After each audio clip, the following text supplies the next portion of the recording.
Hello grade 10s and welcome to this lesson on working with maps and layouts. We will look at layouts of classrooms and buildings and maps of school grounds and streets. We will go over the language used to describe the position of objects relative to each other. Maps are representations of a specific area in the real world.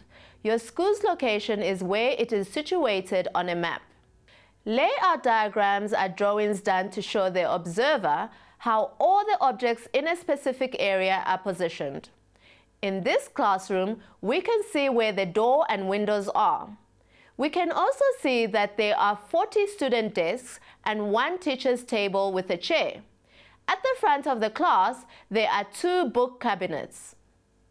How would we describe Marco's position in the classroom? It is important to know how to describe position of objects within relation to each other.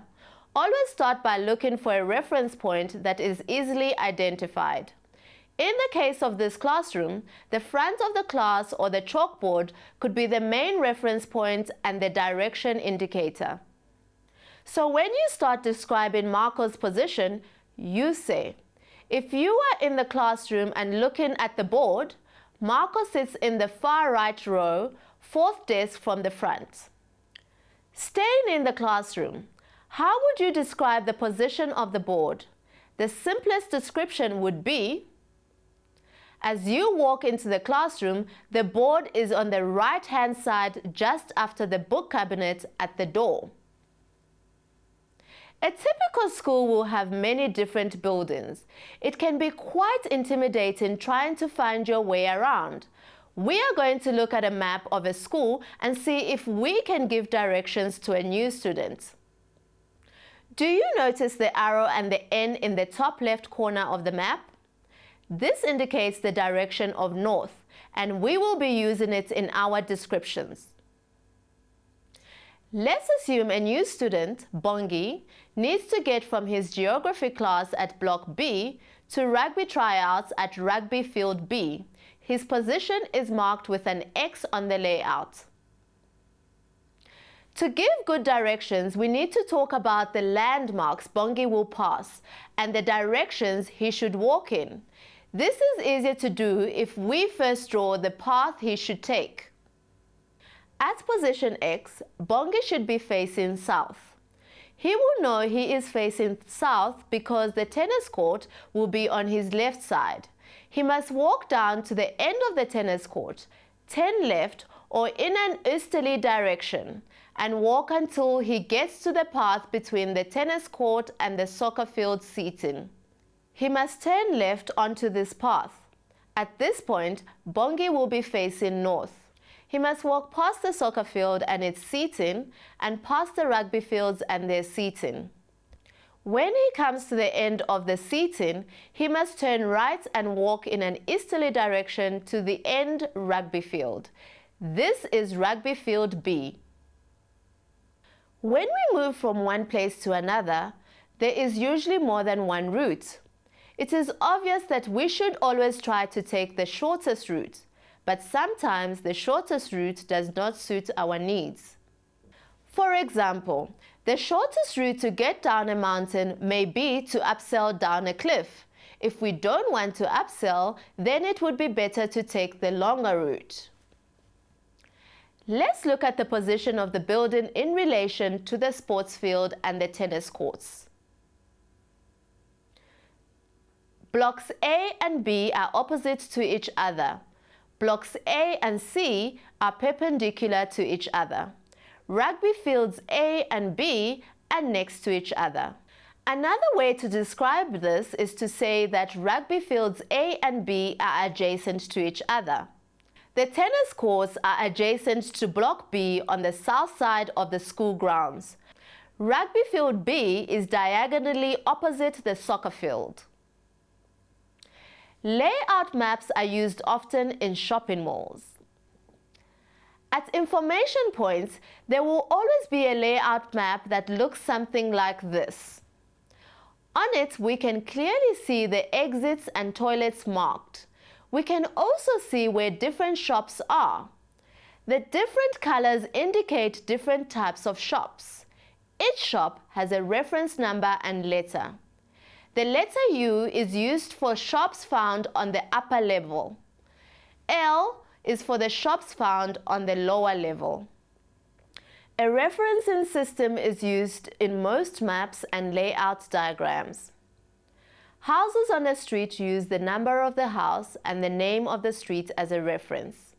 For example, I can tell you that I live in Kreisbock Street, but have I given you enough information to find my house? No. I also need to give you the house number. Did you know that houses on one side of the road are labeled only with odd numbers? On the other side, they are numbered with even numbers. This means that number 7 Kreisbock Street's neighbors will be number 5 and number 9 Kreisbock Streets. The flats or offices in buildings are also numbered in unique ways. The offices or flats on the first floor usually start with the number 1. This means that the first office or flat on this floor would have the number 101.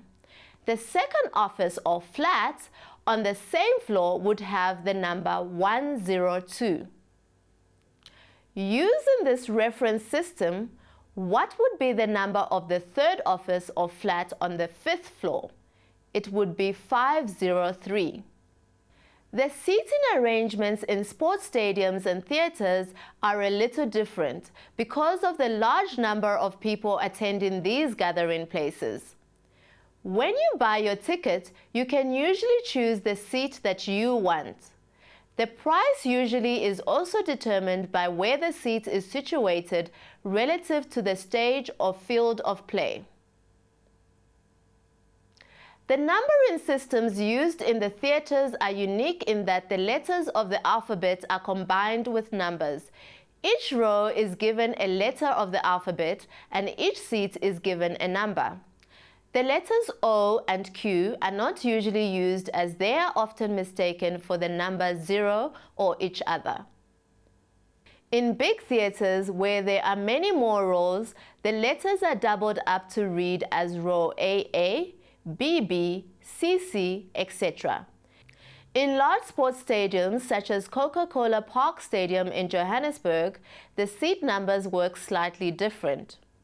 The seats are numbered according to the direction that they are located in the stadium. The entire stadium is divided into east, north, west, and south stands. These stands are then divided further into upper and lower levels called blocks. These blocks are then divided further into seating areas that are numbered. In each seating area, the seats are numbered in rows as they are in the theater. Thus, a typical seat number would look as follows. Seat B 37 in block W2, west lower.